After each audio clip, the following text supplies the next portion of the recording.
વિસ્તારમાં, ગ્રામ્ય વિસ્તારમાં અને ઔડાના હદ વિસ્તારમાં આવેલા સિંગરૌમાં વડવાલી ચાલીમાં સ્વેન ક્રોપ્શન્સ નામે માલિક દ્વારા ઔડાની મંજૂરી વગર બાંધકામ કરી રહ્યા છે। આ બાંધકામના માલિક દ્વારા જે બાંધકામ કરવામાં આવી રહ્યું છે તે ભયજનક છે, ત્યારે આવનાર સમયમાં કોઈ આકસ્મિક ઘટના ઘટે અને આજુબાજુમાં નુકસાન થાય તો જવાબદાર કોણ, તે એક મોટો સવાલ છે।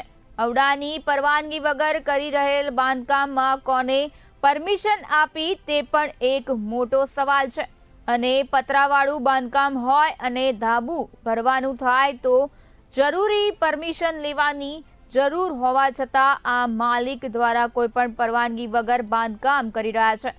તેની સામે આ અહેવાલ બાદ ઔડા નોટિસ બજવણી કરવામાં આવશે અને નોટિસ બજવણી બાદ સીલ કરવામાં આવશે કે કેમ તે પણ એક મોટો સવાલ છે। ત્યારે આ ચાલતા ગેરકાયદેસર બાંધકામ સામે ઔડાના નીતિ નિયમ ઉલ્લંઘન સંદર્ભે 11 ની નોટિસ બજવણી ક્યારે કરશે અને ઔડા તંત્ર અજાણ કે પછી મીઠી નજર?